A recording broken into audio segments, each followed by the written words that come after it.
पूरा विश्व अनेक चुनौतियों से जूझ रहा है।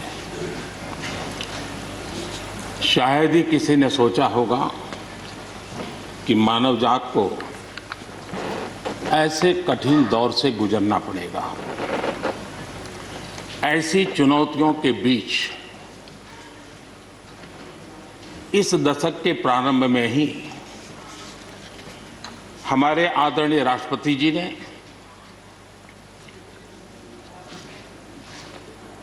जो संयुक्त सदन में अपना उद्बोधन दिया, वो अपने आप में इस चुनौतियों भरे विश्व में एक नई आशा जगाने वाला, नया उमंग पैदा करने वाला और नया आत्मविश्वास पैदा करने वाला राष्ट्रपति जी का उद्बोधन रहा।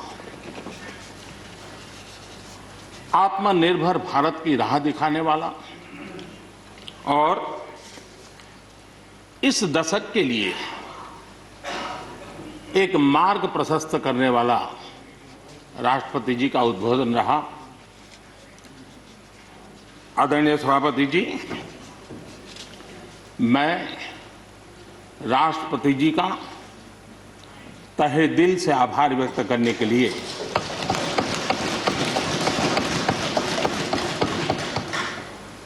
आज आप सबके बीच खड़ा हूं।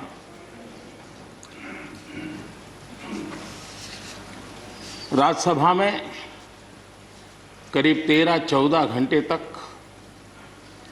50 से अधिक मान्य सदस्यों ने अपने विचार रखे, बहुमूल्य विचार रखे, अनेक पहलुओं पर विचार रखे और इसलिए मैं सभी आदरणीय सदस्यों का हृदयपूर्वक आभार भी व्यक्त करता हूं इस चर्चा को समृद्ध बनाने के लिए। अच्छा होता कि राष्ट्रपति जी का भाषण सुनने के लिए भी सब होते तो लोकतंत्र की गरिमा और बढ़ जाती और हम सबको कभी गीला शिकवा न रहता कि हमने राष्ट्रपति जी का भाषण सुना नहीं था। लेकिन राष्ट्रपति जी के भाषण की ताकत इतनी थी कि न सुनने के बावजूद भी बहुत कुछ बोल पाए। ये अपने आप में उस भाषण की ताकत थी, उन विचारों की ताकत थी, उन आदर्शों की ताकत थी कि जिसके कारण न सुनने के बाद भी बात पहुंच गई। और इसलिए मैं समझता हूं इस भाषण का मूल्य अनेक गुना है। आदरणीय सभापति जी, जैसे मैंने कहा, अनेक चुनौतियों के बीच राष्ट्रपति जी का इस दशक का प्रथम भाषण हुआ। लेकिन ये भी सही है कि जरा पूरे विश्व पटल की तरफ देखते हैं, भारत के युवा मन को देखते हैं, तो ऐसा लगता है कि आज भारत सच्चे अर्थ में एक अवसरों की भूमि है। अनेक अवसर हमारा इंतजार कर रहे हैं और इसलिए जो देश युवा हो, जो देश उत्साह से भरा हुआ हो, जो देश अनेक सपनों को लेकर के संकल्प के साथ सिद्धि को प्राप्त करने के लिए प्रयासरत हो, वो देश इन अवसरों को कभी जाने नहीं दे सकता। हम सब के लिए ये भी एक अवसर है कि हम आजादी के 75 वर्ष में प्रवेश कर रहे हैं। ये अपने आप में एक प्रेरक अवसर है। हम जहां भी हो, जिस रूप में हो, मां भारती के संतान के रूप में इस आजादी के 75वें पर्व को हमने प्रेरणा का पर्व बनाना चाहिए। देश को आने वाले वर्षों के लिए तैयार करने के लिए कुछ न कुछ कर गुजरने का होना चाहिए। और 2047 में देश जब आजादी की शताब्दी मनाए, तब हम देश को कहां तक ले जाएंगे, इन सपनों को बार बार हमने लेते रहना चाहिए। आज पूरे विश्व की नज़र भारत पर है, भारत से अपेक्षाएं भी हैं और लोगों में एक विश्वास भी है कि अगर भारत ये कर लेगा, दुनिया की बहुतेक समस्याओं का समाधान वहीं से हो जाएगा। ये विश्वास आज दुनिया में भारत के लिए बड़ा है। आदरणीय सभापति जी, जब मैं अवसरों की चर्चा कर रहा हूं, तब महाकवि मैथिली शरण गुप्त जी की कविता को मैं उद्घोषित करना चाहूंगा। गुप्त जी ने कहा था, अवसर तेरे लिए खड़ा है, अवसर तेरे लिए खड़ा है, फिर भी तू चुपचाप पड़ा है। अवसर तेरे लिए खड़ा है, फिर भी तू चुपचाप पड़ा है। तेरा कर्म क्षेत्र बड़ा है, तेरा कर्म क्षेत्र बड़ा है, पल पल है अनमोल, पल पल है अनमोल। अरे भारत उठ, अरे भारत उठ, आंखें खोल। ये मैथिली शरण गुप्त जी ने कहा था। लेकिन मैं सोच रहा था, इस कालखंड में 21वीं सदी के आरंभ में अगर उनको लिखना होता तो क्या लिखते। मैं कल्पना करता था कि वो लिखते, अवसर तेरे लिए खड़ा है, अवसर तेरे लिए खड़ा है, तू आत्मविश्वास से भरा पड़ा है, तू आत्मविश्वास से भरा पड़ा है। हर बाधा, हर बाधा, हर बंदिश को तोड़, हर बाधा, हर बंदिश को तोड़।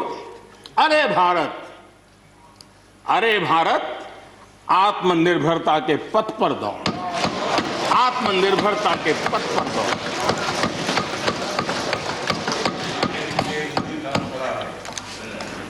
आदरणीय सभापति जी, कोरोना के दौरान किस प्रकार की वैश्विक परिस्थितियां बनी, कोई किसी की मदद कर सके ये असंभव हो गया। एक देश दूसरे देश को मदद न कर सके, एक राज्य दूसरे राज्य को मदद न कर सके, यहां तक कि परिवार का एक सदस्य दूसरे परिवार की सदस्य की मदद न कर सके, वैसा माहौल कोरोना के कारण पैदा हुआ। भारत के लिए तो दुनिया ने बहुत आशंकाएं जताई थी, विश्व बहुत चिंतित था कि अगर कोरोना की इस महामारी में अगर भारत अपने आप को संभाल नहीं पाया तो न सिर्फ भारत लेकिन पूरी मानव जात के लिए कितना बड़ा संकट आ जाएगा, ये आशंकाएं सबने जताई। करोड़ों लोग फंस जाएंगे, लाखों लोग मर जाएंगे। हमारे यहां भी डराने के लिए भरपूर बातें भी हुई। अरे ये क्यों हुआ, ये मेरा सवाल नहीं है, क्योंकि एक अननोन एनिमी क्या कर सकता है किसी को अंदाज नहीं था। हर एक ने अपने अपने तरीके से आकलन किया था। लेकिन भारत ने अपने देश के नागरिकों की रक्षा करने के लिए एक अननोन एनिमी से, और जिसकी कोई पूर्व परंपरा नहीं थी कि ऐसी चीज को ऐसे डील किया जा सकता है, इसके लिए ये प्रोटोकॉल हो सकता, कुछ पता नहीं था। एक नए तरीके से, नए सोच के साथ हर किसी को चलना था। हो सकता है कुछ विद्वान सामर्थ्यवान लोग, उनको कुछ और विचार हो सकता है, लेकिन था ये कि एक अननोन एनिमी था और हमें रास्ते भी खोजने थे, रास्ते बनाने भी थे और लोगों को बचाना भी था। उस समय जो भी ईश्वर ने बुद्धि, शक्ति, सामर्थ्य दिया, इस देश ने उसको करते हुए देश को बचाने में भरसक काम किया है। और आज दुनिया इस बात का गर्व कर रही है कि इस वाकई भारत ने दुनिया की मानव जात की रक्षा करने में बहुत बड़ी अहम भूमिका निभाई। ये लड़ाई जीतने का यश किसी सरकार को नहीं जाता है। न किसी व्यक्ति को जाता है, लेकिन हिंदुस्तान को तो जाता है। गर्व करने में क्या जाता है? विश्व के सामने आत्मविश्वास के साथ बोलने में क्या जाता है? इस देश ने किया है। गरीब से गरीब व्यक्ति ने इस बात को किया है। उन समय सोशल मीडिया में देखा होगा, फुटपाथ पर एक छोटी झोपड़ी लगा करके बैठी हुई एक बूढ़ी मां, वो भी घर के बाप की झोपड़ी के बाहर दिया जला करके भारत के शुभ के लिए कामना करते। हम उसकी मजाक उड़ा रहे हैं, उस भावनाओं का मखौल उड़ा रहे हैं। समय है, जिसने कभी स्कूल का दरवाजा नहीं देखा था, उसके मन में भी देश के लिए जो भी दिया जला करके भी देश की सेवा कर सकता हूं तो करूं, इस भाव से किया था। और उसने देश में एक सामूहिक शक्ति का जागरण किया था, अपनी शक्ति का, सामर्थ्य का परिचय करवाया था। लेकिन उसकी भी मजाक उड़ाने में मजा आ रहा है। विरोध करने के लिए कितने मुद्दे हैं जी, और करना भी चाहिए, लेकिन ऐसी बातों में न उलझे जो देश के मनोबल को तोड़ते हैं, जो देश के सामर्थ्य को नीचा आंकते हैं। इससे कभी लाभ नहीं होता है। हमारे कोरोना वॉरियर्स, हमारे फ्रंटलाइन वर्कर्स, आप कल्पना कर सकते हैं जी, जब चारों तरफ भाई कहीं किसी से कोरोना आ जाएगा तो ऐसे समय ड्यूटी करना, अपनी जिम्मेवारियों को निभाना, ये छोटी चीजें नहीं है। इसका गर्व करना चाहिए, उनका आदर करना चाहिए। और इन सब के प्रयासों का परिणाम है कि देश ने आज ये करके दिखाया। हम जरा भूतकाल की तरफ देखें, ये आलोचना के लिए नहीं है, उन स्थितियों को हमने जिया है। कभी चेचक की बात होती थी, कितना भय फैल जाता था, पोलियो कितना डरावना लगता था, उसकी वैक्सीन पाने के लिए क्या क्या मेहनत करनी पड़ती थी, कितनी तकलीफें उठानी पड़ती थी। मिलेगा, कब मिलेगा, कितना मिलेगा, कैसे मिलेगा, कैसे लगाएंगे, एक दिन हमने बिताए हैं। ऐसी स्थिति में उन दिनों को अगर याद करें तो पता चलेगा कि आज जिनको थर्ड वर्ल्ड कंट्रीज में गिना जाता है, वो देश मानव जात के कल्याण के लिए वैक्सीन लेकर के आ जाए। इतने कम समय में मिशन मोड में हमारे वैज्ञानिक भी जुटे रहे। ये मानव जात के इतिहास में भारत के योगदान एक गौरवपूर्ण गाथा है। इसका हम गौरव करें और उसी में से एक नए आत्मविश्वास की प्रेरणा भी जगती है। हमने उस नए आत्मविश्वास की प्रेरणा को जगाने के ऐसे प्रयासों को आज देश गर्व कर सकता है कि दुनिया का सबसे बड़ा टीकाकरण अभियान इसी मेरे देश में चल रहा है। विश्व में तेज गति से टीकाकरण आज कहीं हो रहा है तो इसी हम सब की मां भारती के गोद में हो रहा है। और भारत का ये सामर्थ्य कहां नहीं पहुंचा है। आज कोरोना ने भारत को दुनिया के साथ रिश्तों में एक नई ताकत दी है। जब शुरुआत में कौन सी दवाई काम करेगी, वैक्सीन नहीं थी, तो सारा विश्व का ध्यान भारत की दवाइयों पर गया। विश्व में फार्मेसी के हब के रूप में भारत उभर करके आया। 150 देशों में दवाई पहुंचाने का काम उस संकट काल में भी इस देश ने किया है। मानव जात की रक्षा के लिए पीछे नहीं। इतना ही नहीं,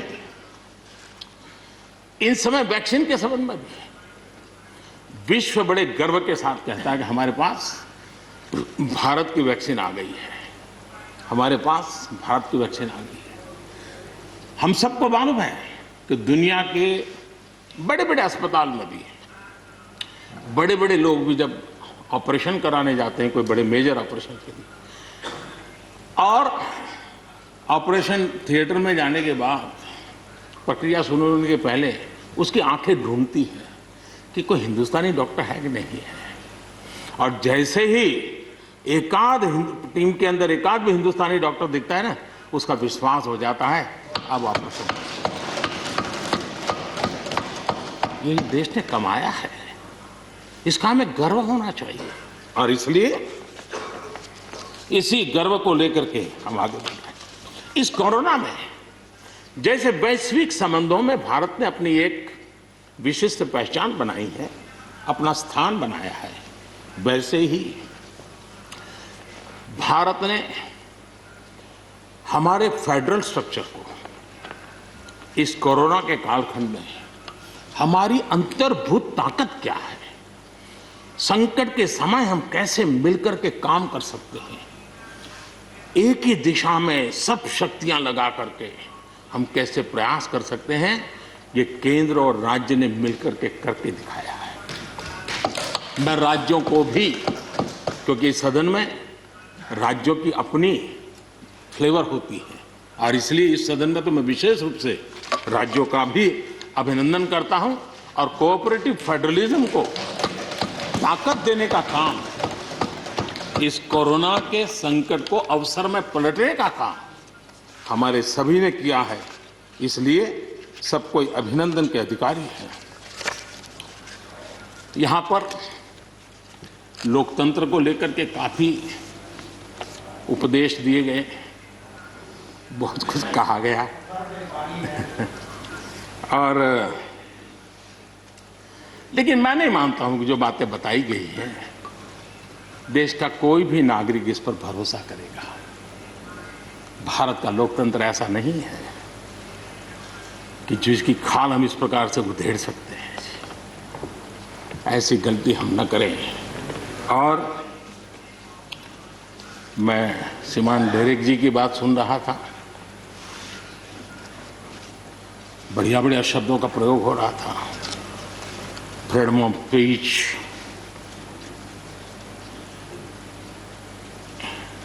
इंटिमिडेशन,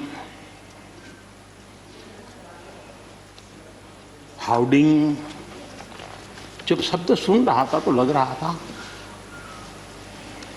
कि ये बंगाल की बात बता रहे हैं कि देश की बता रहे हैं।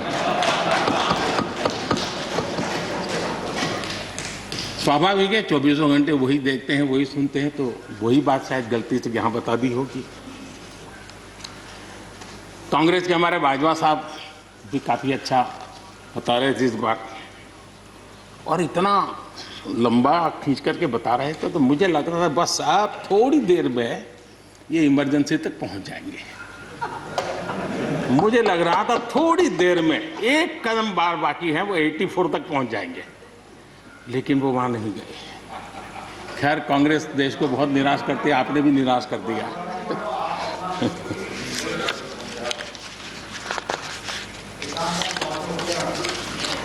माननीय सभापति जी, मैं एक कोट इस सदन के सामने रखना चाहता हूं,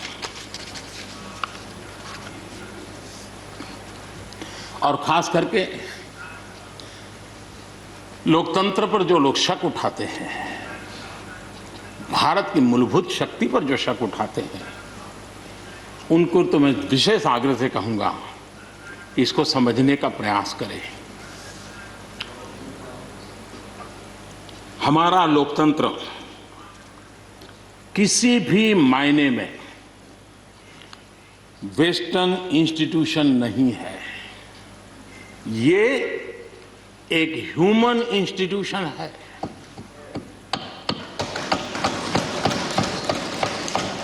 भारत का इतिहास लोकतांत्रिक संस्थानों के उदाहरणों से भरा पड़ा है। प्राचीन भारत में 81 गणतंत्रों का वर्णन हमें मिलता है। आज देशवासियों को भारत के राष्ट्रवाद पर चौतरफा हो रहे हमले से आगाह करना जरूरी है। भारत का राष्ट्रवाद ना तो संकीर्ण है, न स्वार्थी है और ना ही आक्रामक है। ये सत्यम शिवम सुंदरम के मूल्यों से प्रेरित है। अनकोट। आदरणीय सभापति जी, ये कोटेशन आजाद हिंद फौज की प्रथम सरकार के प्रथम प्रधानमंत्री नेताजी सुभाष चंद्र बोस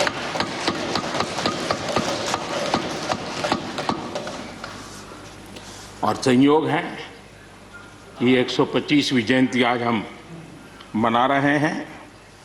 लेकिन दुर्भाग्य इस बात का है कि जाने अनजाने में हमने नेताजी की इस भावना को, नेताजी के इन विचारों को, नेताजी के इन आदर्शों को भुला दिया।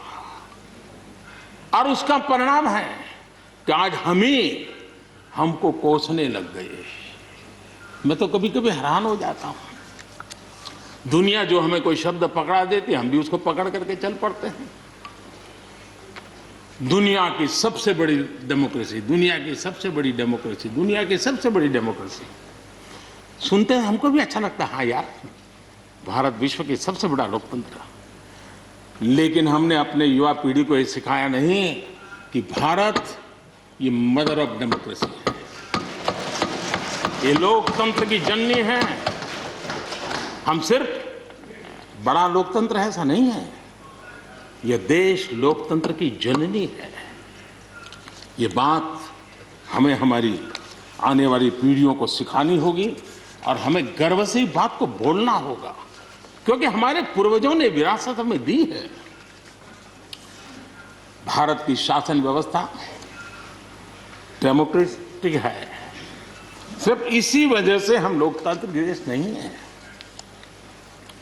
भारत की संस्कृति, भारत के संस्कार, भारत की परंपरा, भारत का मन लोकतांत्रिक है और इसलिए हमारी व्यवस्था लोकतांत्रिक है। ये है इसलिए ये है ऐसा नहीं है, मूलतः हम लोकतांत्रिक हैं इसलिए ये है। और ये कसौटी भी हो चुकी है देश की। आपातकाल के उन दिनों को याद कीजिए, न्यायपालिका का हाल क्या था, मीडिया का क्या हाल था, शासन का क्या हाल था। सब कुछ जेल खाने में परिवर्तित हो चुका था। लेकिन इस देश के संस्कार, इस देश का जनमन जो लोकतंत्र के रंगों से रंगा हुआ था, उसको कोई हिला नहीं पाया था। मौका मिलते ही उसने लोकतंत्र को प्रस्थापित कर दिया। ये लोगों की ताकत, ये हमारे संस्कारों की ताकत है, ये लोकतांत्रिक मूल्यों की ताकत है। मुद्दा ये नहीं है कौन सरकार नहीं, मैं उसकी चर्चा नहीं कर रहा हूं और न ही मैं ऐसी चीजों में अपना समय लगाने के लिए यहां आप लोगों ने मुझे बिठाया है। हमें लोकतांत्रिक मूल्यों की रक्षा करते हुए आगे बढ़ना है। आत्मनिर्भर भारत के संबंध में भी चर्चा हुई। मैं हमारे साथी धर्मेंद्र प्रधान जी के बहुत ही अभ्यासपूर्ण और आत्मनिर्भर भारत की हमारी दिशा क्या है उसका विख्यात विस्तृत उन्होंने बयान किया है। लेकिन एक बात सही है कि आर्थिक क्षेत्र में भी आज भारत की जो एक पहुंच बन रही है, कोरोना काल में दुनिया के लोग निवेश के लिए तरस रहे हैं, सारी बातें बाहर आ रही हैं। लेकिन भारत है जहां रिकॉर्ड निवेश हो रहा है। सारे तथ्य बता रहे हैं कि अनेक देशों की अर्थस्थिति डामाडोल है, जबकि दुनिया भारत में डबल डिजिट ग्रोथ का अनुमान लगा रही है। एक तरफ निराशा का माहौल है तो हिंदुस्तान में एक आशा की किरण नजर आ रही है। ये दुनिया की तरफ से आवाज उठ रही है। आज भारत का विदेशी मुद्रा भंडार रिकॉर्ड स्तर पर है। आज भारत में अन्न उत्पादन रिकॉर्ड स्तर पर है। भारत आज दुनिया में दूसरा बड़ा देश है जहां पर इंटरनेट यूजर है। भारत में आज हर महीने 4 लाख करोड़ रुपए का लेन देन डिजिटली हो रहा है, यूपीआई के माध्यम से हो रहा है, यूपीआई के माध्यम से। याद कीजिए, यहाँ के इसी सदन के भाषण में सुन रहा था 2 साल 3 साल पहले। लोगों के पास मोबाइल कहाँ है, टिकना कहाँ है, लोग डिजिटल कैसे करेंगे। ये देश की ताकत देखिए, हर महीने 4 लाख करोड़ रुपए भारत मोबाइल फोन के निर्माता के रूप में दुनिया का दूसरा सबसे बड़ा देश बना है। भारत में रिकॉर्ड संख्या में स्टार्टअप्स, यूनिकॉर्न्स, और जिसका विश्व में जय जयकार होने लगा है, इसी धरती पर हमारी युवा पीढ़ी कर रही है। रिन्यूएबल एनर्जी के क्षेत्र में विश्व के पहले 5 देशों में हमने अपनी जगह बना ली है और आने वाले दिनों में हम ऊपर ही चढ़ते जाने वाले हैं। जल हो, थल हो, नभ हो, अंतरिक्ष हो,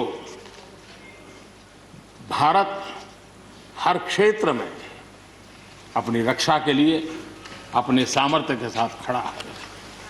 सर्जिकल स्ट्राइक हो या एयर स्ट्राइक, भारत की कैपेबिलिटी को दुनिया ने देखा है। आदरणीय सभापति जी, 2014 में जब पहली बार मैं इस सदन में आया था, इस परिसर में आया था, और मुझे नेता के रूप में जब चुना गया था, तो मेरे पहले भाषण में मैंने कहा था कि मेरी सरकार गरीबों को समर्पित है। मैं आज दोबारा आने के बाद भी यही बात को दोहरा रहा हूं।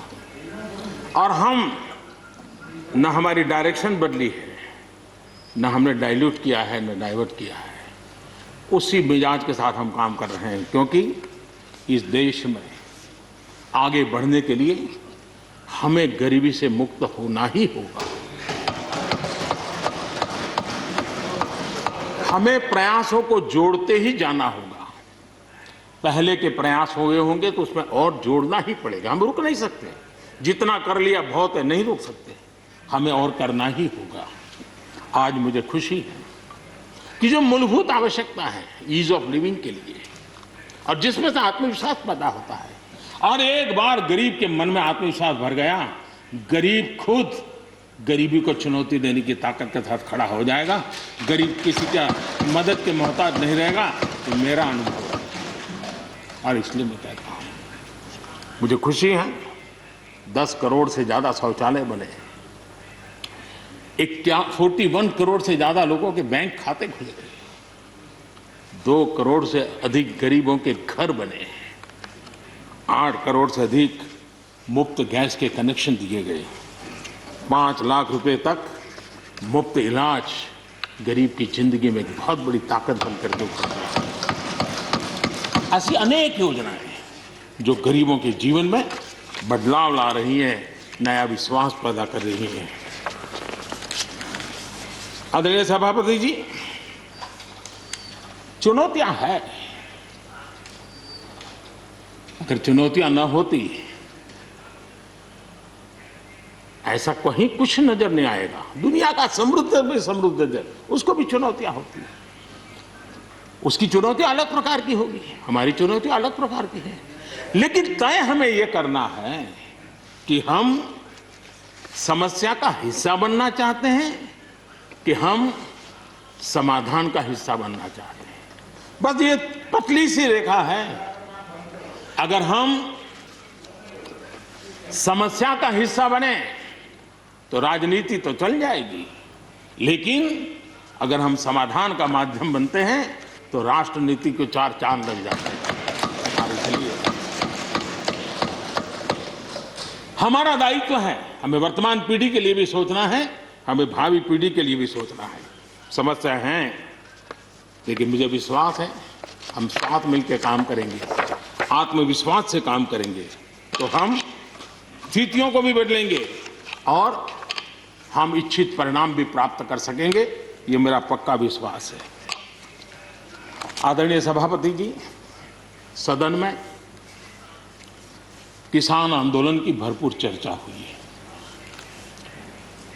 ज्यादा से ज्यादा समय जो बातें बताई गई वो आंदोलन के संबंध में बताई गई। किस बात को लेकर के आंदोलन है उस पर सब मौन रहे। आंदोलन कैसा है, आंदोलन के साथ क्या हो रहा है, ये सारी बातें बहुत बताई गई, उसका भी महत्व है। लेकिन जो मूलभूत बात है, अच्छा होता कि उसकी विस्तार से चर्चा होती। वैसे हमारे माननीय कृषि मंत्री जी ने बहुत ही अच्छे ढंग से कुछ सवाल भी पूछे हैं। उन सवालों के जवाब तो नहीं मिलेंगे, मुझे खात्री है, लेकिन उन्होंने बहुत ही अच्छे ढंग से इस विषय की इस सदन में चर्चा की है।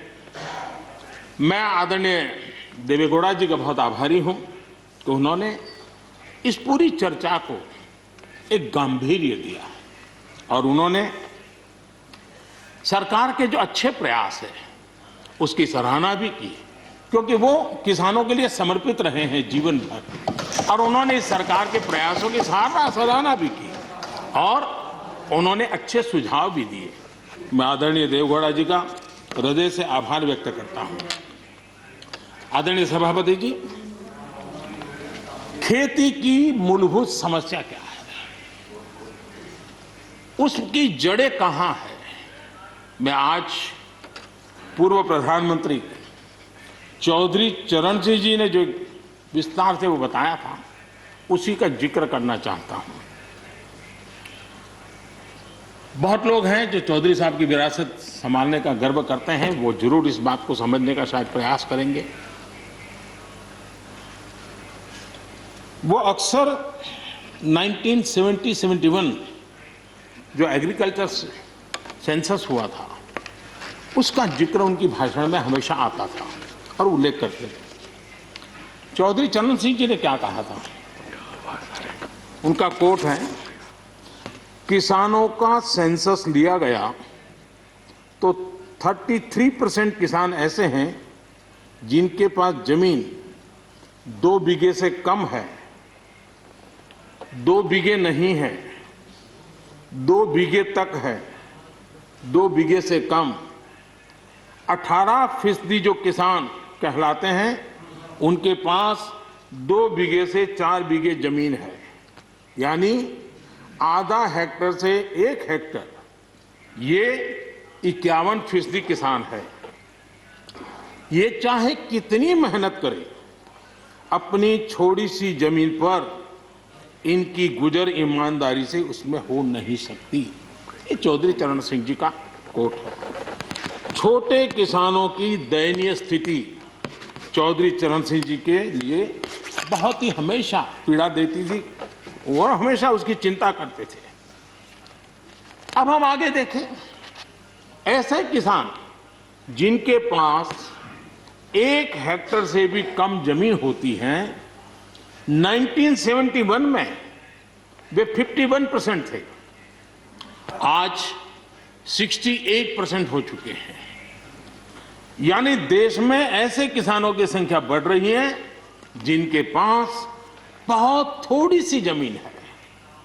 आज लघु और सीमांत किसानों की मिलाएं तो 86% ज्यादा किसान के पास 2 हेक्टर से भी कम जमीन है और ऐसे किसानों की संख्या 12 करोड़ है। क्या इन 12 करोड़ किसानों के प्रति हमारी कोई जिम्मेवारी नहीं है? क्या देश की कोई जिम्मेवारी नहीं है? क्या हमने कभी हमारी योजनाओं के केंद्र में इन 12 करोड़ किसानों को रखना पड़ेगा कि नहीं रखना पड़ेगा? ये सवाल का जवाब चौधरी चरण सिंह जी हमारे लिए छोड़ करके गए हैं। हमें जवाब को ढूंढना होगा।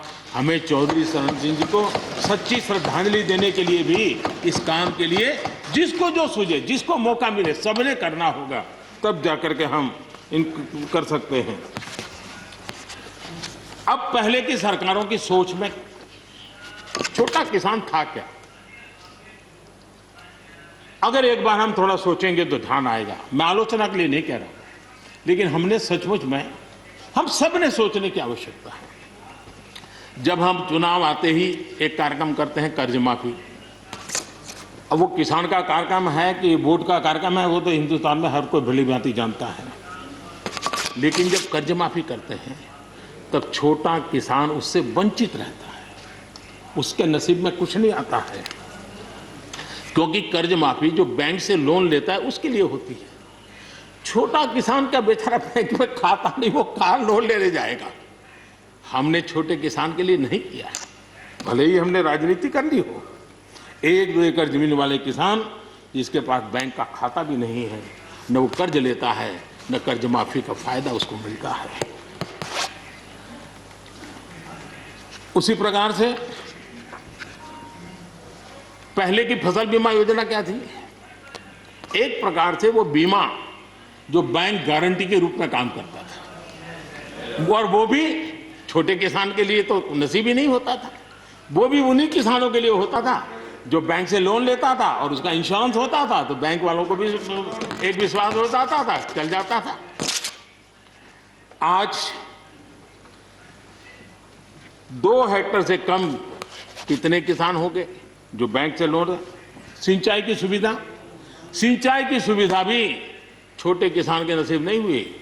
बड़े किसान तो बड़ा बड़ा पंप लगा देते थे, ट्यूबवेल कर देते थे, बिजली भी ले लेते थे और बिजली भी मुफ्त मिल जाती थी, उनका काम चल जाता था। छोटे किसान के लिए तो सिंचाई के भी लिए दिक्कत थी, वो तो कभी ट्यूबवेल लगा ही नहीं सकता था, कभी कभी तो उसको बड़े किसान से पानी खरीदना पड़ता था और जो दाम मांगे वो दाम देना पड़ता था। यूरिया, बड़े किसान को यूरिया प्राप्त करने का कोई प्रॉब्लम नहीं था, छोटा किसान को रात रात लाइन में खड़े रहना पड़ता था, उस पर डंडे चलते थे और कभी कभी तो बेचारा यूरिया के बिना घर वापस लौट जाता था। ये हम छोटे किसानों के हाल जानते हैं। 2014 के बाद हमने कुछ परिवर्तन किए।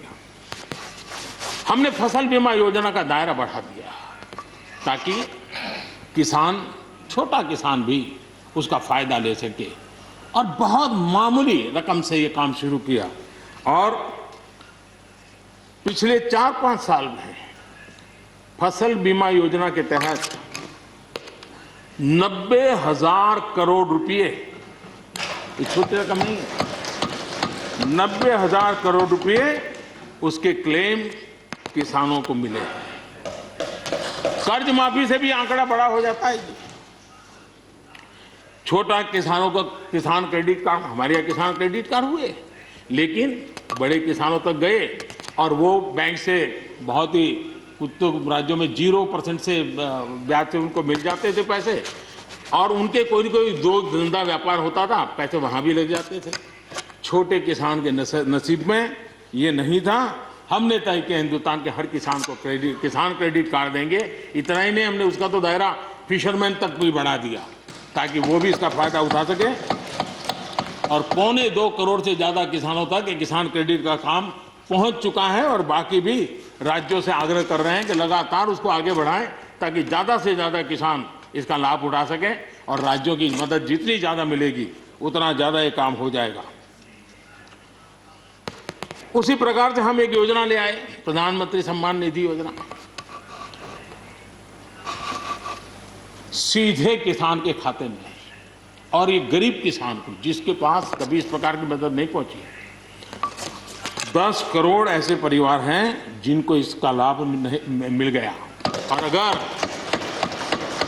बंगाल में राजनीति आड़े न आती तो बंगाल के किसान भी अगर जुड़ गए होते तो ये आंकड़ा उससे भी ज्यादा होता।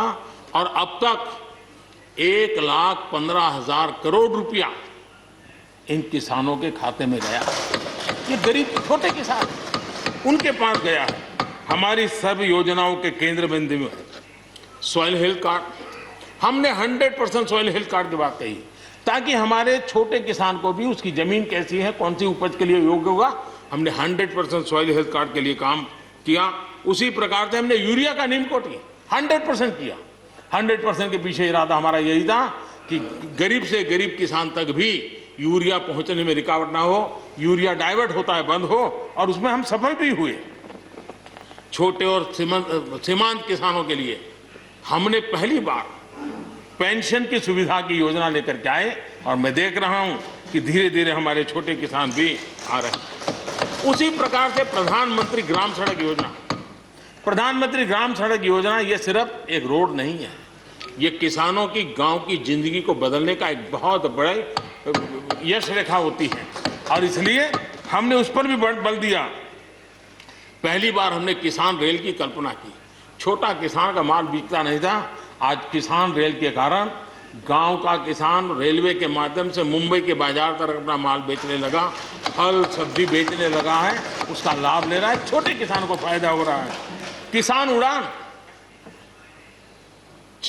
उड़ान के द्वारा हवाई जहाज से अब जैसे हमारे नॉर्थ ईस्ट इतनी बढ़िया बढ़िया चीजें, लेकिन ट्रांसपोर्टेशन सिस्टम के अभाव में वहां का किसान हमारा बेनिफिट नहीं ले पाता था, आज उसको किसान उड़ान योजना का लाभ मिल रहा है। छोटे किसानों की परेशानियों से हर कोई परिचित है। समय समय पर उनके सशक्तिकरण की मांग भी उठी है। हमारे आदरणीय शरद पवार जी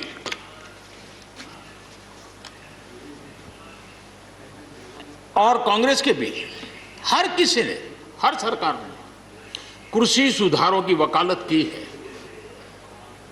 कोई पीछे नहीं है, क्योंकि हर एक को लगता है कर पाए नहीं कर पाए अलग बात है, लेकिन ये होना चाहिए, ये बात हर एक की निकली हुई है और आज नहीं, जब भी जो चाहते सबने की हुई है।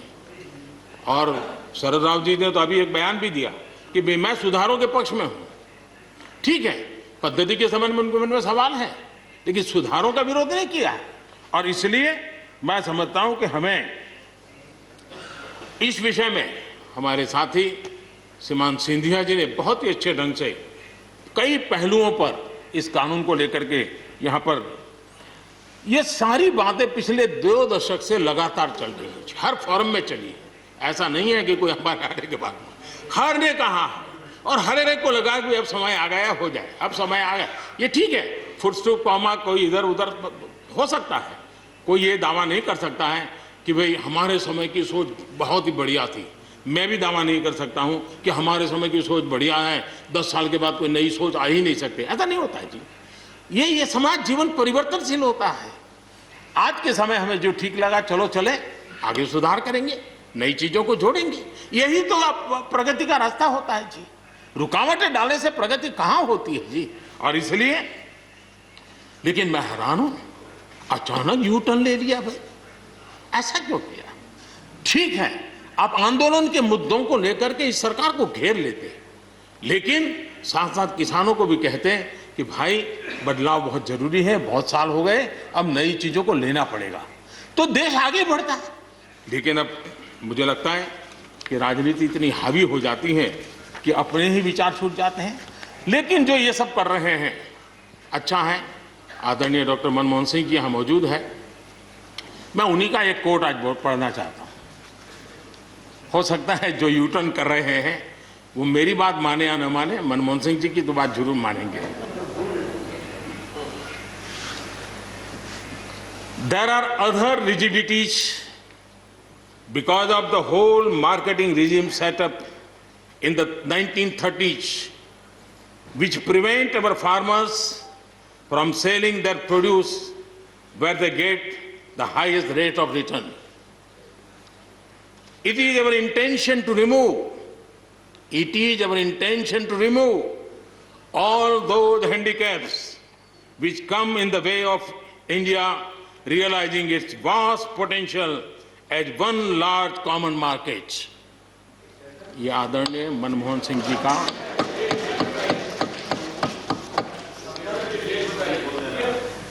आदरणीय मनमोहन सिंह जी ने किसान को उपज बेचने की आजादी दिलाने, भारत को एक कृषि बाजार दिलाने के संबंध में अपना इरादा व्यक्त किया था और वो काम हम कर रहे हैं। और मुझे आप लोगों को गर्व होना चाहिए कि देखिए मनमोहन सिंह जी ने कहा था वो मोदी को करना पड़ रहा है, गर्व कीजिए।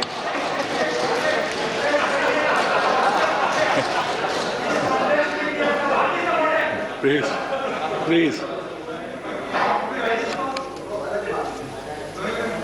और मजा ये है कि जो लोग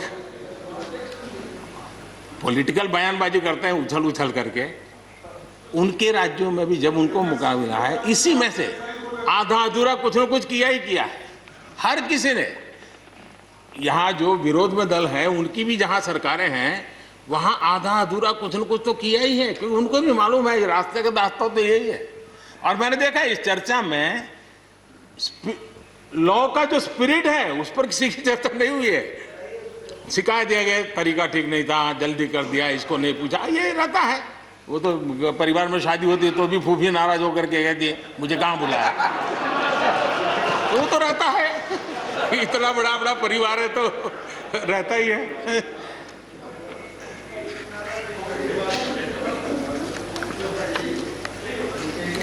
हम कुछ और बातों की ओर भी ध्यान दें। अब देखिए, दूध उत्पादन किसी बंधनों में बंधा हुआ नहीं है, न पशुपालक बंधनों में बंधा हुआ है, न दूध बंधनों में बंधा हुआ। लेकिन मजा देखिए, दूध के क्षेत्र में या तो प्राइवेट या कोऑपरेटिव, दोनों ने एक ऐसी बड़ी मजबूत चेन बनाई है, दोनों मिलकर के इस काम को कर रहे हैं और एक बेहतरीन सप्लाई चेन हमारे देश में बनी है। इसको हमने जो अच्छा है उसको, और ये मेरे काल में नहीं बना है, आप भी इसका गर्व कर सकते हैं, मेरे काल से पहले बना हुआ है, हमें गर्व करना चाहिए। फल सब्जी से जुड़े व्यवसाय में ज्यादातर बाजारों का सीधा संपर्क रहता है, बाजारों की दखल हट गई है, इसका लाभ मिल रहा है। क्या डेयरी वाले, फल सब्जी खरीदने वाले उद्यमी, पशुपालकों की किसान, क्या जमीन पर कब्जा हो जाता है उनका? पशुपालन पर, पशु पे कब्जा हो जाता है? नहीं होता, दूध बिकता है, पशु नहीं बिकता है जी।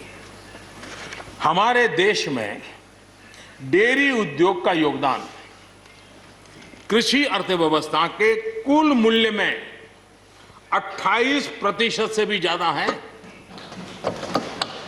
यानी इतना बड़ा हम एग्रीकल्चर की चर्चाएं करते हैं, इस पहलू को हम भूल जाते हैं। 28% कंट्रीब्यूशन है और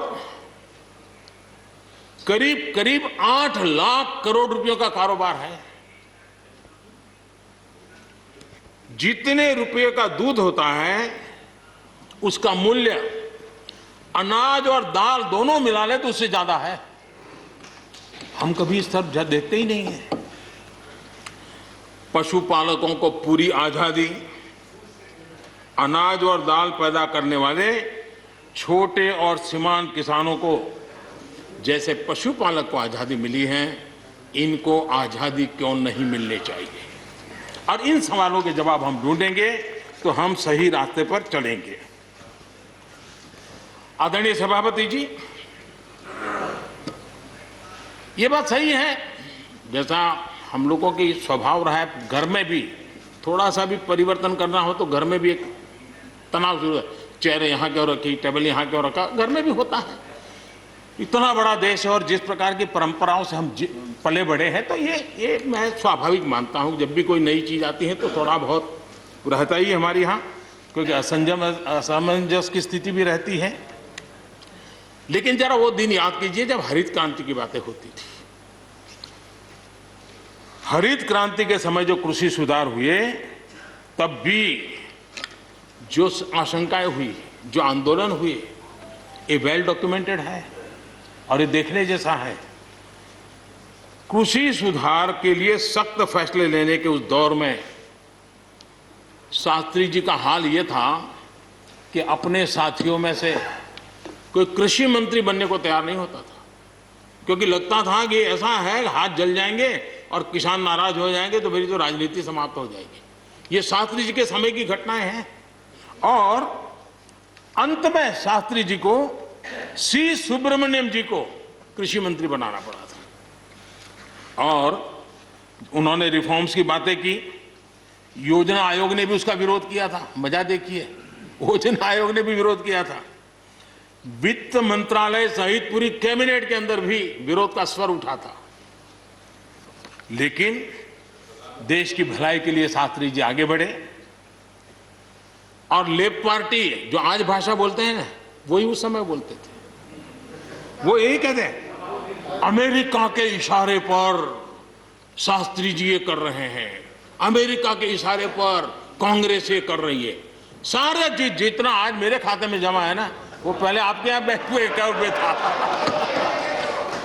सब कुछ अमेरिका के एजेंट कह दिया जाता था हमारे नेता, कांग्रेस के नेताओं को। ये सब कुछ लेफ्ट वाले जो आज भाषा बोलते हैं, वो उस समय भी उन्होंने यही भाषा बोली थी। कृषि सुधारों को छोटे किसानों को बर्बाद करने वाला बताया गया था। देश भर में हजारों प्रदर्शन आयोजित हुए थे, बड़ा मूवमेंट चला था। इसी माहौल में भी लाल बहादुर शास्त्री जी और उसके बाद की सरकार जो करती रही, उसी का परिणाम है कि जो हम कभी PL 480 मंगवा करके खाते थे, आज देश अपने किसान ने अपनी मिट्टी से पैदा की चीजें को खाता है।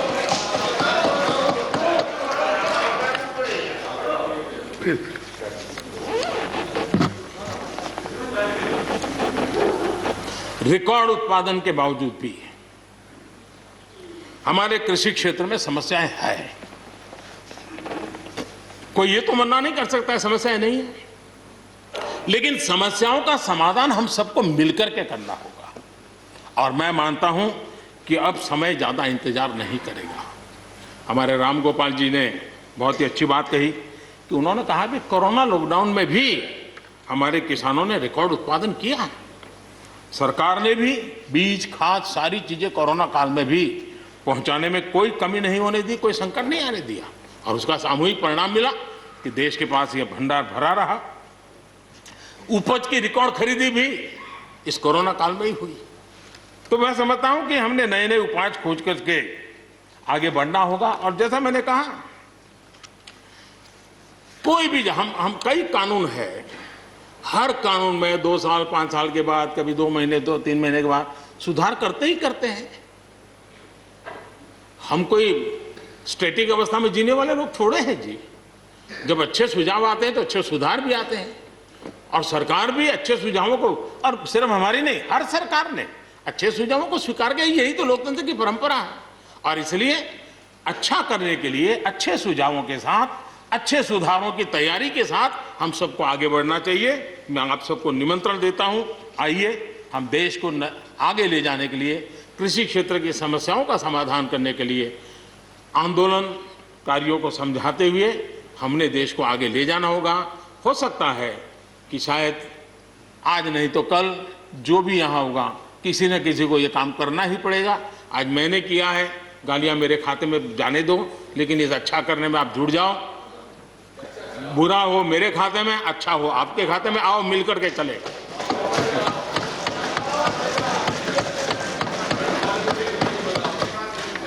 और मैं लगातार, हमारे कृषि मंत्री जी लगातार किसानों से बातचीत कर रहे हैं, लगातार मीटिंगें हो रही हैं, और अभी तक कोई तनाव पैदा नहीं हुआ है। एक दूसरे की बात को समझने का, समझाने का प्रयास चल रहा है। और हम लगातार आंदोलन से जुड़े लोगों से प्रार्थना करते हैं कि आप आंदोलन करना आपका हक है, लेकिन इस प्रकार से बुजुर्ग लोग वहाँ बैठे, ये ठीक नहीं है। आप उनको सबको ले जाइए, आप आंदोलन को खत्म कीजिए। आगे बढ़ने के लिए मिल बैठ करके चर्चा करेंगे, रास्ता खुले है। ये सब हमने कहा है। मैं आज भी इस सदन से माध्यम से भी निमंत्रण देता हूं। आदरणीय सभापति जी, ये बात निश्चित है, हमारी खेती को खुशहाल बनाने के लिए फैसले लेने का ये समय है। इस समय को हमने गंवा नहीं देना चाहिए। हमें आगे बढ़ना चाहिए, देश को पीछे नहीं ले जाना चाहिए। पक्ष हो, विपक्ष हो, आंदोलनरत साथी हो, इन सुधारों को हमने मौका देना चाहिए और एक बार देखना चाहिए कि इस परिवर्तन से हमें लाभ होता है कि नहीं होता है। कोई कमी हो तो उसको ठीक करेंगे, और कहीं ढिलाई है तो उसको कसेंगे। ऐसा तो है नहीं कि सब दरवाजे बंद कर दिए बस। और इसलिए मैं कहता हूं, मैं विश्वास दिलाता हूं कि मंडियां अधिक आधुनिक बने, अधिक प्रतिस्पर्धी होगी। इस बार बजट में भी उसके लिए हमने प्रावधान किया है। इतना ही नहीं, एमएसपी है, एमएसपी था, एमएसपी रहेगा। इस सदन की पवित्रता समझे हम। जिन 80 करोड़ से अधिक लोगों को सस्ते में राशन दिया जाता है, वो भी कंटिन्यू रहेगा। इसलिए मेहरबानी करके भ्रम फैलाने के काम में हम न जुड़े, क्योंकि हमको देश ने एक विशिष्ट जिम्मेवारी दी है। किसानों की आय बढ़ाने के जो दूसरे उपाय हैं, उन पर भी हमें बल देने की जरूरत है। आबादी बढ़ रही है, परिवार के अंदर सदस्यों की संख्या बढ़ रही है, जमीन के टुकड़े छोटे होते जा रहे हैं। ऐसी स्थिति में हमें कुछ न कुछ ऐसा करना ही होगा ताकि किसानी पर बोझ कम हो और हमारे किसान के परिवार के लोग भी रोजी रोटी कमाने के लिए, उनके लिए हम और अवसर उपलब्ध करा सकें। इनकी तकलीफों को दूर करने के लिए हमने काम करना होगा। और मैं मानता हूं कि हम अगर देर कर देंगे, हम अगर अपने ही राजनीतिक समीकरणों में फंसे रहेंगे, तो हम किसानों को अंधकार की तरफ धकेल देंगे। कृपा करके हमें उज्जवल किसानों के उज्जवल भविष्य के लिए इससे बचना चाहिए। मैं सबसे प्रार्थना करता हूं, हमें इस बात की चिंता करनी होगी।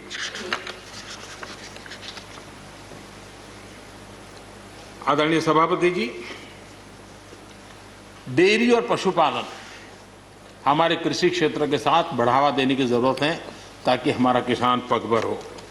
उसी प्रकार इसी काम के लिए हमने फूट एंड माउथ डिसीज के लिए एक बहुत बड़ा अभियान चलाया है ताकि वो किसान को या पशुपालक जो बाय एंड लार्ज किसानी से जुड़ा हुआ रहता है उसको भी लाभ होगा। हमने फिशरीज को भी एक अलग बल दिया, अलग मिनिस्ट्री बनाई और 20,000 करोड़ रुपए मत्स्य संपदा योजना के लिए लगाया है ताकि ये पूरे क्षेत्र को एक नया बल मिले। स्वीट रिवॉल्यूशन, भारत में बहुत संभावनाएं हैं और इसलिए भारत ने किसानों, उसके लिए बहुत जमीन की जरूरत नहीं, अपने ही खेत के कोने में वो कर दें तो भी साल में 40,000, 50,000, लाख रुपया, 2 लाख रुपया कमा लेगा वो। और इसलिए हम स्वीट रिवॉल्यूशन, शहद के लिए, हनी के लिए, उसी प्रकार से बी वैक्स, दुनिया में बी वैक्स की मांग है, भारत बी वैक्स एक्सपोर्ट कर सकता है। हमने उसके लिए एक माहौल बना और किसान के खेत में ही छोटे किसान होगा तो एक कोने में वो एक नई कमाई कर सकता है। हमने इसको जोड़ना होगा। और मधुमक्खी पालन के लिए कोई सैकड़ों एकड़ जमीन की जरूरत नहीं है, वो आराम से अपने यहाँ कर सकता है। सोलर पंप, सोलर हम कहते हैं अन्नदाता ऊर्जादाता बने, उसके खेत में ही वो अपने सोलार सिस्टम से ऊर्जा भी पैदा करे, सोलार पंप चलाए, अपनी पानी की आवश्यकता को पूरी करे, उसके खर्च को, बोझ को बंद करे और फसल एक लेता है तो 2 ले, 2 लेता है तो 3 ले। क्रॉप पैटर्न में बदल करना है तो बदल कर सके, उसकी दिशा में हम जा सकते हैं। और एक बात है, भारत की ताकत ऐसी समस्याओं के समाधान करने की और नए रास्ते खोजने की रही है, आगे भी खुलेंगे। लेकिन कुछ लोग हैं जो भारत अस्थिर रहे, अशांत रहे, इसे लगातार कोशिशें कर रहे हैं। हमें इन लोगों को जानना होगा। हम ये न भूलें कि पंजाब के साथ क्या हुआ। जब बंटवारा हुआ, सबसे ज्यादा भुगतना पड़ा पंजाब को। जब 84 के दंगे हुए, सबसे ज्यादा आंसू बहे पंजाब के, सबसे ज्यादा दर्दनाक घटनाओं का शिकार होना पड़ा पंजाब को। जो जम्मू कश्मीर में हुआ, निर्दोषों को मौत के घाट उतार दिया गया। जो नॉर्थ ईस्ट में होता रहा, आए दिन बम, बंदूक और गोलियों का कारोबार चलता रहा। ये सारी चीजों ने देश को किसी न किसी रूप में बहुत नुकसान किया है। इसके पीछे कौन ताकतें हैं, हर समय हर सरकारों ने इसको देखा है, जाना है, परखा है। और इसलिए हमें उस जज्बे से इन सारी समस्याओं के समाधान के लिए हम तेजी से आगे बढ़े। और हम ये न भूलें कि कुछ लोग हमारे खास करके पंजाब के, खास करके सिख भाइयों के दिमाग में गलत चीजें भरने में लगे हैं। ये देश हर सिख के लिए गर्व करता है। देश के लिए क्या कुछ नहीं किया इन्होंने। उनका जितना हम आदर करें उतना कम है। गुरुओं की महान परंपरा को, और मेरा भाग्य रहा है मुझे पंजाब की रोटी खाने का अवसर मिला है। मैं जिंदगी में बहुत महत्वपूर्ण वर्ष पंजाब में बिताए हैं, इसलिए मुझे मालूम है। और इसलिए जो भाषा उनके लिए कुछ लोग बोलते हैं, उनको गुमराह करने के जो लोग प्रयास करते हैं, इससे कभी देश का भला नहीं होगा। और इसलिए हमें इन दिशा में चिंता करने की आवश्यकता है। आदरणीय सभापति महोदय, हम लोग कुछ शब्दों से बड़े परिचित हैं। श्रमजीवी, बुद्धिजीवी, ये सारे शब्दों से परिचित हैं। लेकिन मैं देख रहा हूं कि पिछले कुछ समय से इस देश में एक नई जमात पैदा हुई है, एक नई बिरादरी सामने आई है, और वो है आंदोलनजीवी। ये जमात आप देखोगे, वकीलों का आंदोलन है वो ना वहां नजर आएंगे, स्टूडेंट का आंदोलन है वो वहां नजर आएंगे, मजदूर का आंदोलन है वो वहां नजर आएंगे, कभी पर्दे के पीछे कभी पर्दे के आगे। एक पूरी टोली है जी जो आंदोलनजीवी है।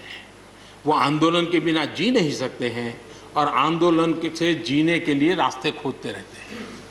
हमें ऐसे लोगों को पहचानना होगा कि वो जो सब जगह पे पहुंच करके और बड़ा आइडियोलॉजिकल स्टैंड दे देते हैं, गुमराह कर देते हैं, नए नए तरीके बता देते हैं। देश आंदोलनजीवी लोगों से बचे, इसके लिए हम सबको, और ये उनकी ताकत है। उनका क्या है, खुद खड़ा नहीं कर सकते चीजें, किसी की चल रही तो जाके बैठ जाते हैं, वो अपना जो जितने दिन चले चल जाता है उनका। ऐसे लोगों को पहचानने की बहुत आवश्यकता है। ये सारे आंदोलनजीवी परजीवी होते हैं।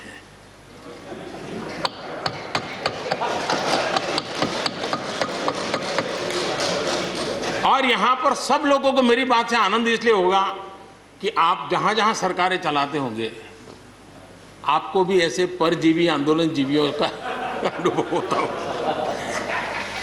और इसलिए उसी प्रकार से एक नया मैं चीज देख रहा हूं, देश प्रगति कर रहा है, हम एफडीआई की बात कर रहे हैं, फॉरेन डायरेक्ट इन्वेस्टमेंट। लेकिन मैं देख रहा हूं इन दिनों एक नया एफडीआई मैदान में आया है। ये नए एफडीआई से देश को बचाना चाहिए। एफडीआई चाहिए, फॉरेन डायरेक्ट इन्वेस्टमेंट। लेकिन ये जो नया एफडीआई नजर का आ रहा है, ये नए एफडीआई से जरूर बचना होगा। और ये नया एफडीआई है foreign destructive ideology, foreign destructive ideology. और इसलिए इस एफडीआई से देश को बचाने के लिए हमने और जागरूक रहने की जरूरत है। आदरणीय सभापति जी, हमारे देश के विकास के लिए ग्रामीण अर्थव्यवस्था, इसका अपना एक मूल्य है। ग्रामीण अर्थव्यवस्था हमारे आत्मनिर्भर भारत का एक अहम स्तंभ है। आत्मनिर्भर भारत ये किसी सरकार का कार्यक्रम नहीं हो सकता है और होना भी नहीं चाहिए। ये 130 करोड़ देशवासियों के संकल्प होने चाहिए। हमें गर्व होना चाहिए और इसमें कोई दुविधा नहीं होनी चाहिए। और महात्मा गांधी जैसे महापुरुषों ने हमें यही रास्ता दिखाया था। अगर हम वहां से थोड़े हट गए हैं तो वापस उस पटरी पर आने की जरूरत है और आत्मनिर्भर भारत के रास्ते पर हमको बढ़ना ही होगा।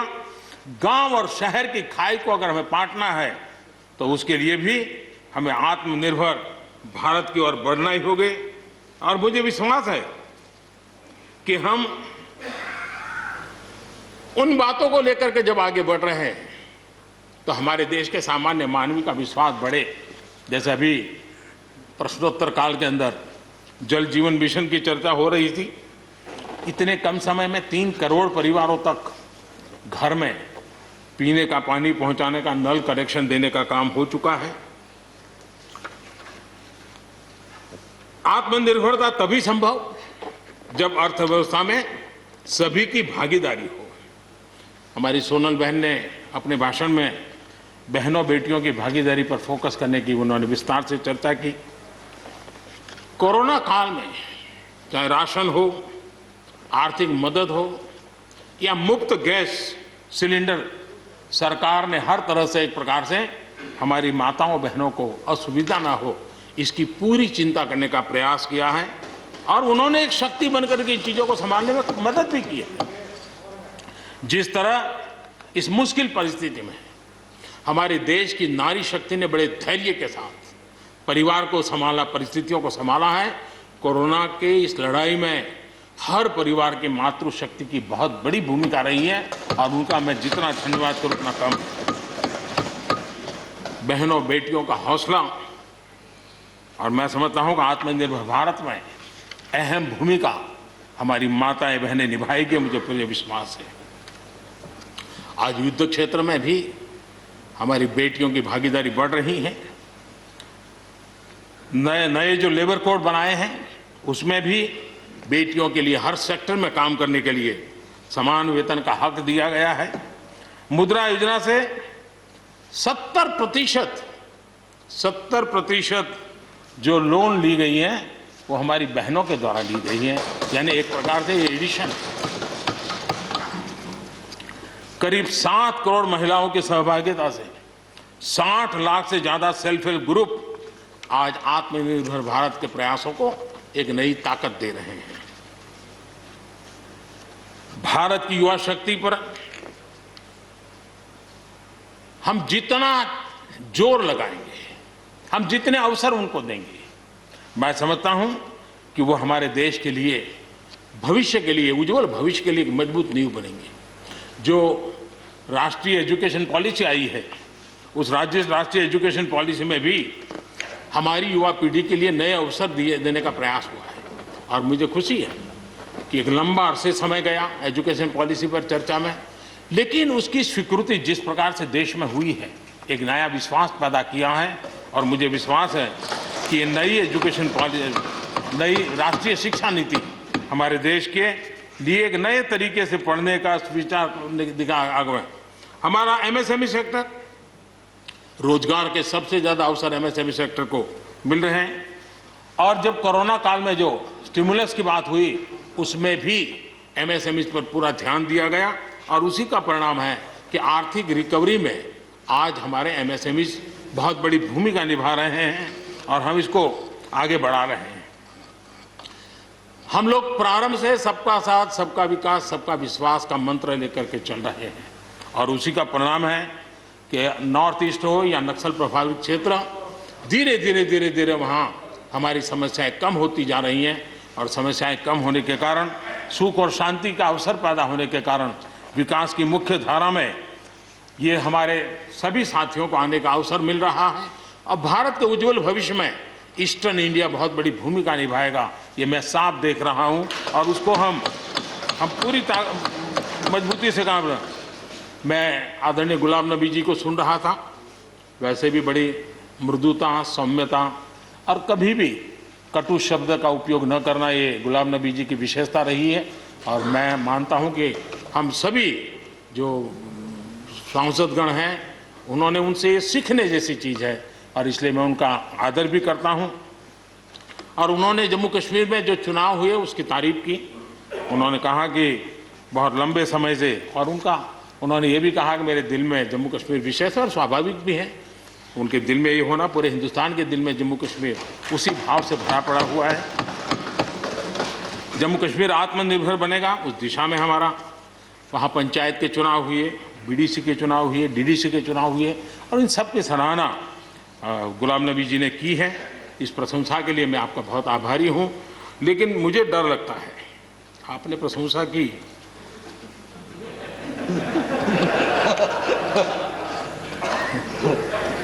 मुझे विश्वास है कि आपकी पार्टी वाले इसको उचित स्पिरिट में लेंगे गलती से G23 की राय मान करके खुद उल्टा न कर दे।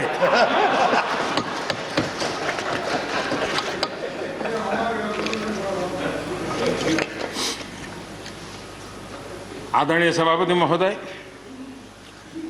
कोरोना के चुनौतीपूर्ण दौर में सीमा पर भी चुनौती देने की कोशिश हुई।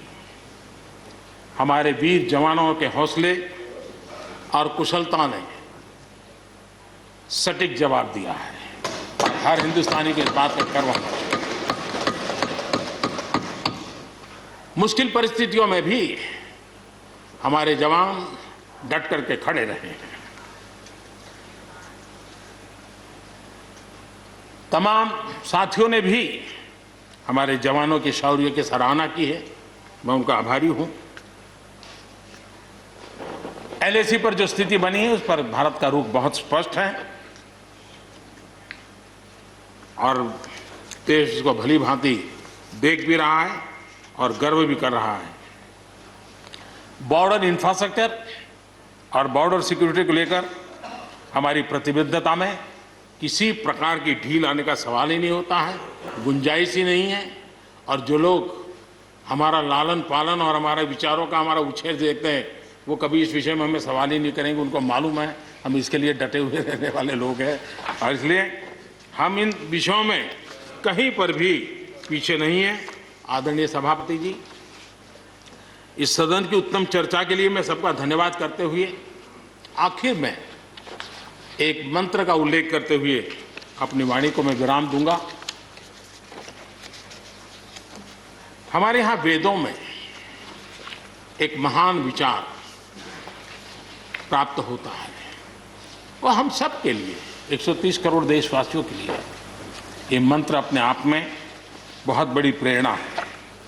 वेदों का ये मंत्र कहता है, अयुतो अहम, अयुतो में आत्मा, अयुतो अहम, अयुतो में आत्मा, अयुतम में चक्षुः, अयुतम श्रोत्रम, अयुतो अहम, अयुतो में आत्मा, अयुतम में चक्षुः, अयुतम श्रोत्रम। यानी मैं एक नहीं हूं, मैं अकेला नहीं हूं, मैं अपने साथ करोड़ों मानवों को देखता हूं, अनुभव करता हूं। इसलिए मेरी आत्मिक शक्ति करोड़ों की है, मेरे साथ करोड़ों की दृष्टि है, मेरे साथ करोड़ों की श्रवण शक्ति, कर्म शक्ति भी है। आदरणीय सभापति जी, वेदों की इसी भावना से, इसी चेतना से 130 करोड़ से अधिक देशवासियों वाला भारत सबको साथ लेकर के आगे बढ़ रहा है। आज 130 करोड़ देशवासियों के सपने आज हिंदुस्तान के सपने हैं। आज 130 करोड़ देशवासियों की आकांक्षाएं इस देश की आकांक्षाएं हैं। आज 130 करोड़ देशवासियों का भविष्य भारत के उज्जवल भविष्य की गारंटी है। और इसलिए आज जब देश नीतियां बना रहा है, प्रयास कर रहा है, तो वो केवल तत्कालीन हानि लाभ के लिए नहीं, लेकिन एक लंबे दूरगामी और 2047 में देश जब आजादी का शतक मनाएगा तब देश को नई ऊंचाइयों पर ले जाने के सपनों को लेकर के नींव रखी जा रही है। और मुझे विश्वास है कि इस काम को हम पूरा करने में अवश्य सफल होंगे। मैं फिर एक बार आदरणीय राष्ट्रपति जी के उद्बोधन के लिए मैं उनका आदरपूर्वक धन्यवाद करते हुए, उनका अभिनंदन करते हुए, सदन में भी जिस तरह चर्चा हुई, और मैं सच बताता हूं, चर्चा का स्तर भी अच्छा था, वातावरण भी अच्छा था। ये ठीक है कि इससे कितने लाभ होते हैं, मुझ पर भी कितना हमला हुआ, हर प्रकार से जो भी कहा जा सकता है कहा, लेकिन मुझे बहुत आनंद हुआ कि मैं कम से कम आपके काम तो आया। देखिए, आपके मन में एक तो कोरोना के कारण ज्यादा जाना आना होता नहीं होगा, फंसे रहते होंगे और घर में भी खिचखिच चलती होगी। अब इतना गुस्सा यहां निकाल दिया, तो आपका मन कितना हल्का हो गया, आप घर के अंदर कितनी खुशी चैन से समय बिताते होंगे। तो ये आनंद जो आपको मिला है, इसके लिए मैं काम आया, ये भी मैं अपना सौभाग्य मानता हूं। और मैं चाहूंगा ये आनंद लगातार लेते रहिए, चर्चा करते रहिए, लगातार चर्चा करते रहिए, सदन को जीवंत बनाते रखिए। मोदी है, मौका लीजिए। बहुत बहुत धन्यवाद। धन्यवाद प्रधानमंत्री जी। परवाह देश की, सोमवार से शुक्रवार रात 10 बजे TV9 भारतवर्ष पर।